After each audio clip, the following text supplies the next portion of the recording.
Thank you. Assalamu alaikum and very good afternoon to all of you. I understand that all of you are very tired by listening so many things and it has already jammed.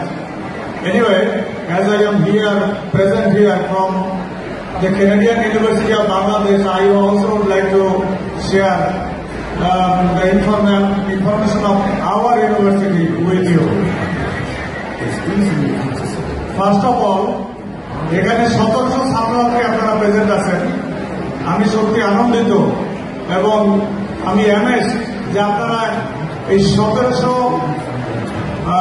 HSC ভালো result করা ছাত্রছাত্রী এখানে উপস্থিত আছেন এবং আপনারা এখন স্বপ্ন দেখছেন, আপনারা এখন আমাদের কথা শুনছেন এবং এর প্রেক্ষিতে আপনারা সিদ্ধান্ত নেবেন।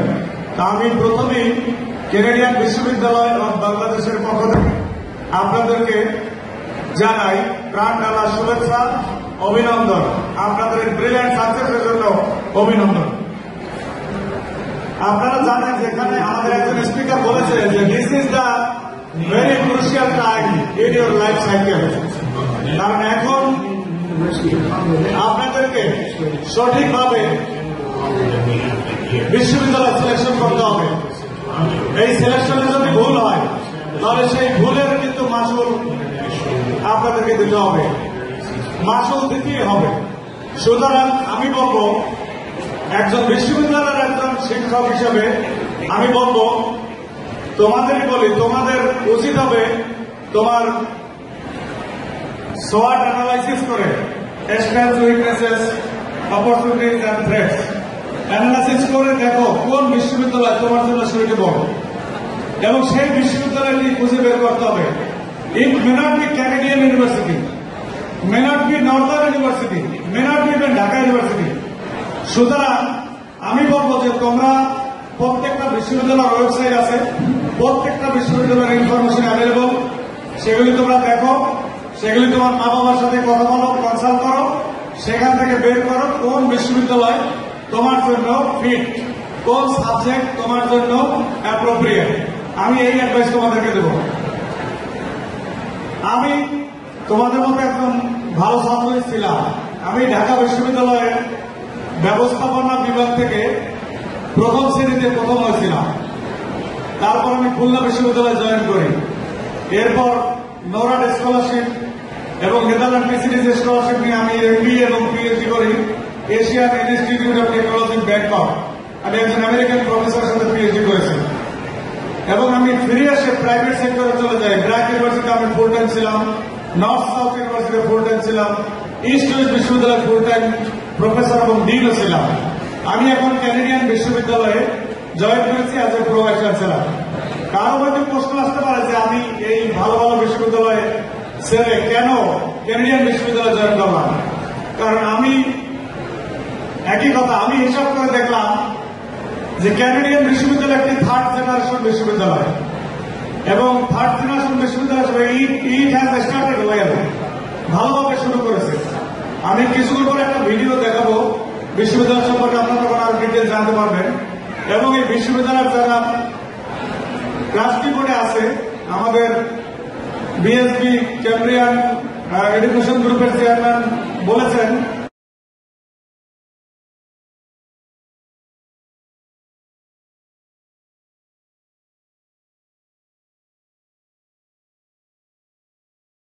আমরা অনেক নতুন বিশ্ববিদ্যালয়, আমাদের বিশ্ববিদ্যালয় থেকে 55 জনের মতো গ্রাজুয়েট হয়েছে, তার মধ্যে অনেকেই এইসব প্রতিষ্ঠানে অলরেডি চাকরি পেয়েছে। সুতরাং আমাদের শুরুটা যেমনি আমাদের ব্যাকওয়ার্ড সাপোর্ট আছে, ব্যাকওয়ার্ড ইন্টিগ্রেশন আছে, at the same time we have our forward integration. Canadian বিশ্ববিদ্যালয় ইউএসএ, কানাডা, অস্ট্রেলিয়া, ইউকে এবং কিছুদিন আগে মালয়েশিয়া, এইসব দেশের নামি দামি বিশ্ববিদ্যালয়ের সাথে আমাদের এমওইউ আছে এবং আমাদের ছাত্রছাত্রীরা চাইলে ক্যারিয়ার ট্রান্সফার করে এইসব দেশের বিশ্ববিদ্যালয়ে ইজিলি যেতে পারে। আমাদের বিশ্ববিদ্যালয়ে যে কোনো প্রোগ্রামে ক্যানাডার হাই কমিশনার বাংলাদেশে তিনি আসেন, উনি আসেন এবং উনি মনে করেন যে এটা ক্যানাডারই একটি প্রতিষ্ঠান ঢাকাতে আছে। সুতরাং আমরা একটা ইন্টারন্যাশনাল ফ্লেভার নিয়ে আমরা বিশ্ববিদ্যালয়টা শুরু করেছি মাত্র 3.5 বছর বয়স।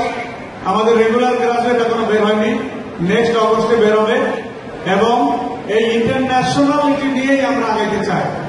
কারণ আপনারা এতক্ষণ যা শুনেছেন যে আসলে আমাদের এখন দরকার, we are living in a global village. আমরা each and every person is a citizen of this global village. তাহলে আমাদেরকে গ্লোবাল স্ট্যান্ডার্ড সিটিজেন হতে হবে, শুধু বাংলাদেশের স্ট্যান্ডার্ড সিটিজেন হলে হবে না। তাহলে গ্লোবাল স্ট্যান্ডার্ড সিটিজেন হওয়ার উপায় কি?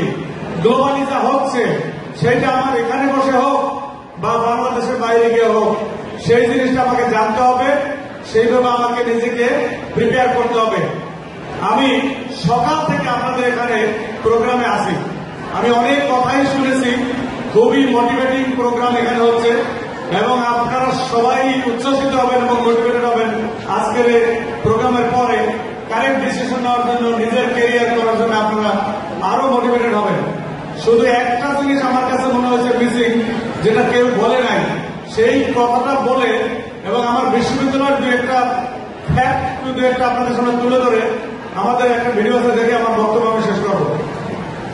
আপনারা জানেন যে আইকিউ এবং ইকিউ ইন্টেলিজেন্ট কোশেন্ট, আর ইকিউ হইল ইমোশনাল কোশেন্ট বা ইমোশনাল ইন্টেলিজেন্সও বলা হয়। এই দুইটা জিনিস মানুষের মধ্যে থাকতে হবে। তোমরা জানতে পারো IQ is determined by a formula, mental age divided by chronological age multiplied by 100। যেমন একজন ছাত্র তার ক্রোনোলজিক্যাল এজ সে 10 বছর, তাহলে তার ক্লাস 5-এ থাকা উচিত, 5-এর লেখাপড়া পড়া উচিত। কিন্তু তার মেন্টাল এজ হয়তো 15 বছর বা 12 বছর বা ধরো 13 বছর, তাও 13 বছর হইতে পারে, অর্থাৎ 8-এর লেখাপড়া পারে। তাহলে আমি 13কে যদি 10 দিয়ে ভাগ দিই আর 100 দিয়ে গুণ করি, তাহলে তার আইকিউ হবে 130। আমাদের দেশের মানুষের এভারেজ আইকিউ 85 থেকে 115-র মধ্যে, 85 থেকে 115-র মধ্যে, এটা হল এভারেজ আইকিউ। আইনস্টাইনের আইকিউ ছিল 160।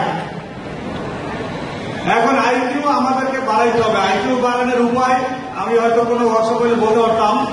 তোমাদেরকে খাওয়া দাওয়া ভালো করে করতে হবে, শরীর ভালো রাখতে হবে, এক্সারসাইজ করতে হবে, ফল ফ্রুটস খেতে হবে।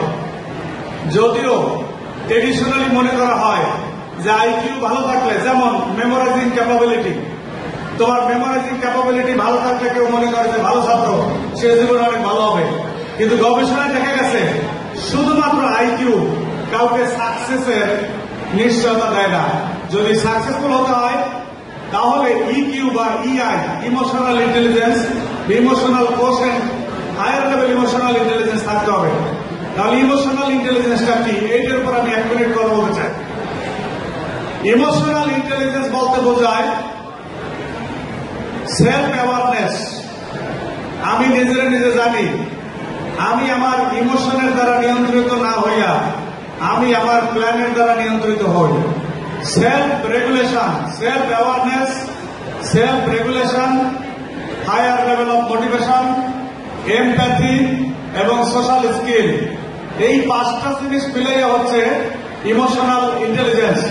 কোন ছাত্রের মধ্যে যদি এই 5টা জিনিস থাকে, অর্থাৎ সে নিজেকে জানে, তার উইকনেস, তার স্ট্রেংথ পয়েন্ট সে জানে, সে তার প্ল্যান অনুযায়ী সে নিয়ন্ত্রিত হয়, ইমোশনের দ্বারা নিয়ন্ত্রিত হয় না, হি ইজ মোটিভেটেড। আর এমপ্যাথি অর্থ হচ্ছে he considers the sentiment of others when he talks with others and he can adjust himself in diversified situation. এরকম যদি কেউ হয় তাহলে তার emotional intelligence is very high. আমেরিকার প্রফেসর ড্যানিয়েল গোলম্যান উনি গবেষণা করে বের করছেন যে ব্যক্তির ইমোশনাল ইন্টেলিজেন্স হাই তার সাকসেসের রেট হায়ার আইকিউ সম্পন্ন ব্যক্তির চেয়ে অনেক বেশি। সুতরাং তোমাদেরকে অ্যাডজাস্টিং ক্যাপাবিলিটি ডেভেলপ করতে হবে। যেমন আমি দেখলাম সকালের সেশনে একটা মেয়ে দ্বারাই কিছু বলতে পারছে না, তাহলে বোঝা গেল emotional quotient is very low. She is very good, কিন্তু আমাদের চেয়ারম্যান আমি দেখলাম যে খুব টেকনিক্যালি অনেক সময় নিয়ে ওকে একটু ইজি করে তারপর ওকে দিয়ে গান করানো হল এবং she is having good song. কিন্তু আমাদের চেয়ারম্যান, আমি দেখলাম যে খুব টেকনিক্যালি অনেক সময় নিয়ে ওকে একটু ইজি করে তারপর ওকে দিয়ে গান করানো হল এবং she is having good song. কিন্তু আমাদের চেয়ারম্যান, আমি দেখলাম যে খুব টেকনিক্যালি অনেক সময় নিয়ে ওকে একটু ইজি করে তারপর ওকে দিয়ে গান করানো হল এবং she is having good song. Possible, এটা আমাদেরকে চিন্তা করতে হবে। আজকে তোমরা এখানে আসছো, এই যে গ্রেট টিপস তোমাদেরকে দেওয়া হয়েছে, এ সম্পর্কে তোমরা যদি ডিটেল জানতে চাও তাহলে তোমরা ইন্টারনেটে যাও, ওয়েবসাইটে যাও, তোমরা দেখতে পারবা, ডিটেল আছে। মূল কথা হচ্ছে শুধুমাত্র আইকিউ ভালো থাকলে রেজাল্ট ভালো করা যায়, 5 পাইতে পারো, যেটা দেখানো হলো। কিন্তু ইকিউ ভালো না থাকলে সাকসেসফুল হওয়া যাবে না। সাকসেস হতে হবে, শুধু রেজাল্ট ভালো হলে হবে না। সাকসেস হতে হলে ইকিউ হাই হইতে হবে। যেটা আমি বললাম যে 5টা জিনিসের এক কথা বলা যায়, your adjusting capability is to be very high, otherwise success হবে না। আমি ক্যানাডিয়ান বিশ্ববিদ্যালয় সম্পর্কে দু একটা কথা বলি। ক্যানাডিয়ান বিশ্ববিদ্যালয় 2016 সালের ফলে শুরু হয়েছে। এই বিশ্ববিদ্যালয়ে বর্তমানে 3টি স্কুল আছে, সায়েন্স এন্ড ইঞ্জিনিয়ারিং স্কুল, এর আছে computer science, Tripoli, shipping and maritime science. এই 3টা ডিপার্টমেন্টের টিউশন ফি ব্যাচেলর প্রোগ্রামে 5,50,000 প্লাস, 5,58,000, 5,51,000। তারপর আছে স্কুল অফ বিজনেস, এখানে বিবিএ অফার করা হয়, এমবিএ অফার করা হয়। বিবিএর খরচ হচ্ছে 4,78,000 টোটাল। তারপর আছে school of liberal arts and social science, এখানে 3টা ডিপার্টমেন্ট আছে, film and television department, English department, আর একটা হচ্ছে এলএলবি, ব্যাচেলর অফ ল।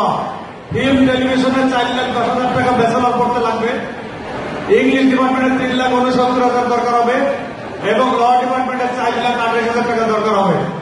এ হইল খরচ। তবে আমরা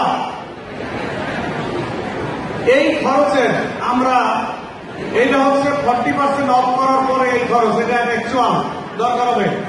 যেহেতু ক্যানাডিয়ান বিশ্ববিদ্যালয়ের সাথে বিএসবি ক্যাম্ব্রিয়ান এডুকেশন নেটওয়ার্কের একটা অনুভব আছে, সেই খাতিরে এবং আমরা যেহেতু আজকে এখানে এই অনুষ্ঠানে পার্টিসিপেট করছি, সেই হিসাবে তোমরা যদি আজকে এখানে কেউ ভর্তির জন্য ক্যানাডিয়ান ইউনিভার্সিটি ভর্তির জন্য সিদ্ধান্ত নাও, তাহলে এডমিশন ফি 15,000 থেকে 10,000 টাকা ওয়েবার দেওয়া হবে। এই ঘোষণা তোমাদের জন্য আজকে আছে। সেজন্য তোমাদেরকে একটা চেক বইয়ের মতো আছে, এখান থেকে কালেকশন করতে হবে। আমাদের এখানে ডেস্ক থেকে একটা চেক বই কালেকশন করতে হবে, 10,000 টাকা লিখে দেবে। এইটা দিয়ে ইউনিভার্সিটি গেলে 10,000 টাকা এডমিশন ফি মাইনাস হবে, ডিসকাউন্ট পাওয়া যাবে। অর্থাৎ তুমি 5,000 টাকায় ভর্তি হইতে পারবা for false 2019।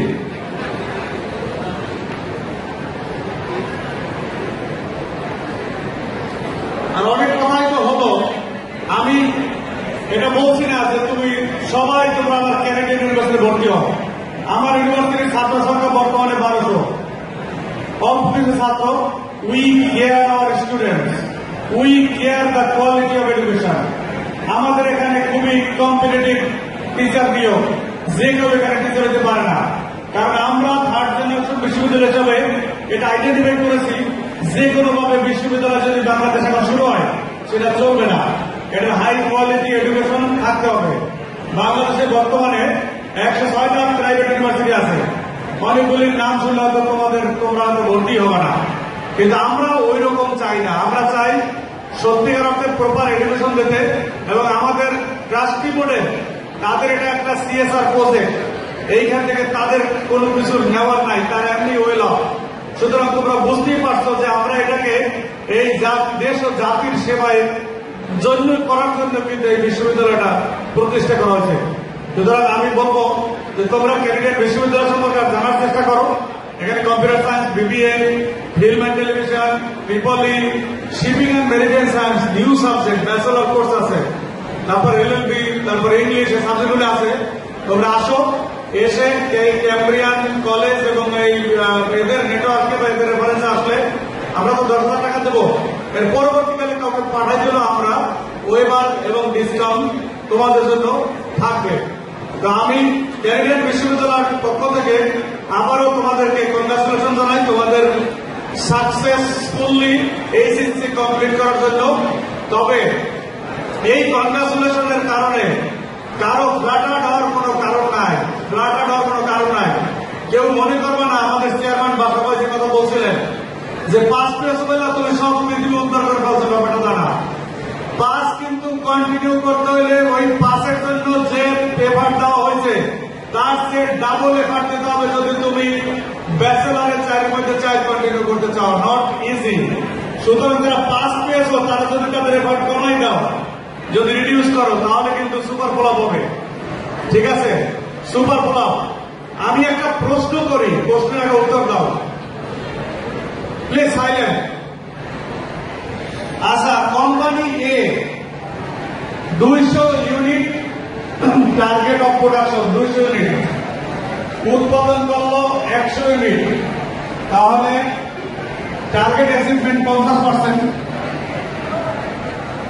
Company B target করলো 150 ইউনিট, উৎপাদন করলো 100 ইউনিট, তাহলে পারফরমেন্স হলো 67%। কোম্পানি সি টার্গেটেড উৎপাদন 100 ইউনিট, উৎপাদন করলো 100 ইউনিট, তাহলে পারফরমেন্স 100% ইফেক্টিভ। এই তিনটে কোম্পানি এ বি সি, কোন কোম্পানি ভালো বেস্ট? কে বলতে পারবা? কেউ একজন বলো, একজন বলো। তুমি বলছো সি, আর আগে আর কোন আশা আছে? সি, আর কোন আশা আছে? আসলে এটার মধ্যে আনসার নাই। এ বি সি কোনটাই ভালো না। যেমন যারা সি বলছো, ধরো তুমি টার্গেট করলা একটা ক্লাসে সি পাইতে চাও, তুমি সি পাইলা, তাহলে তো 100% ইফেক্টিভ, কিন্তু এটা কি সাকসেস বলা যাবে? হইল না তো। তাহলে শুধুমাত্র target achievement will not ensure your success. Success ensure করবে টার্গেট অ্যাচিভ করতে হবে, at the same time efficiently achieve করতে হবে, অর্থাৎ ওয়েস্টেজ মিনিমাম করে, time wastage, money wastage minimum করে কেউ যদি টার্গেট অ্যাচিভ করতে পারে তাহলে সে সাকসেসফুল হবে। তো আমি আবারও ক্যানাডিয়ান বিশ্ববিদ্যালয়ের পক্ষ থেকে তোমাদেরকে আন্তরিক মোবারকবাদ, শুভেচ্ছা এবং অভিনন্দন জানিয়ে, এবং আমাদের একটা ভিডিও এখনই দেখানো হবে, সেটা দেখার আমন্ত্রণ জানিয়ে, এবং ক্যানাডিয়ান বিশ্ববিদ্যালয়ে তোমরা ভর্তি হইতে আসো, তোমাদের জন্য গ্রেট অফার আছে, এই আহ্বান জানিয়ে তোমাদের সুন্দর ভবিষ্যৎ এবং গ্রেট ক্যারিয়ার আশা করে, এবং আমি তো আমার বক্তব্য শেষ করছি। ধন্যবাদ। ধন্যবাদ স্যারকে। আর সেই ধরনের অনন্য কারিগর ডিএসপি গ্লোবাল নেটওয়ার্কের প্রতিষ্ঠাতা ও চেয়ারম্যান, আন্তর্জাতিক শিক্ষা বিষয়ক পরামর্শ